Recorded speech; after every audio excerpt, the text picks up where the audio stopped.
আসন্ন ত্রয়োদশ জাতীয় সংসদ নির্বাচনকে সামনে রেখে 11 দলীয় জোটের ভেতরে আসন বণ্টন নিয়ে জল্পনা কল্পনার অবসান হতে যাচ্ছে। খুব শীঘ্রই জোটের শরিকদের মধ্যে চূড়ান্ত আসন সমঝোতা পৌঁছানো হবে বলে ইঙ্গিত দিয়েছেন জামায়াত ইসলামীর আমির ডক্টর শফিকুর রহমান।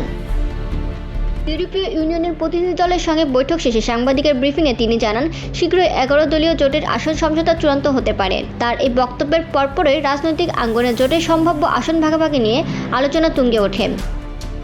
সংশ্লিষ্ট সূত্রের তথ্য অনুযায়ী 300 আসনের জাতীয় সংসদে জামায়াতে ইসলামী সবচেয়ে বেশি আসনে প্রার্থী দিতে পারবে। ধারণা করা হচ্ছে দলটি প্রায় 190টি আসনে নির্বাচন করবে। বাকি 110টি আসনে জোটের অন্য 10টি দল নিজ নিজ প্রতীক নিয়ে প্রতিদ্বন্দ্বিতা করবে। একটি গণমাধ্যমের খবরে বলা হয়েছে, জামায়াত নেতৃত্বাধীন এই জোটের অন্যতম বড় শরিক ইসলামী আন্দোলন বাংলাদেশ প্রায় 40টি আসনে প্রার্থী দিতে পারে। অন্যদিকে শেষ পর্যায়ে জোটে যুক্ত হওয়া ন্যাশনাল সিটিজেন পার্টি এনসিপি লড়তে পারে 30টি আসনে। এছাড়া বাংলাদেশ খেলাফত মজলিস 15টি আসনে, খেলাফত মজলিস 7টি আসনে, এলজিপি 7টি আসনে এবং এবি পার্টি 3টি আসনের প্রার্থী দিতে পারে। বিডিপি প্রতিদ্বন্দ্বিতা করতে পারে 2টি আসনে, আর জাকপা লড়বে 1টি আসনে।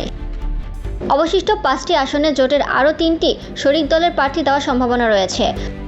সব মিলিয়ে 11 দলীয় জোটের আসন সমঝোতা চূড়ান্ত হলে নির্বাচনী রাজনীতিতে নতুন হিসাব নিকাশ শুরু হবে বলে মনে করছেন রাজনৈতিক বিশ্লেষকরা।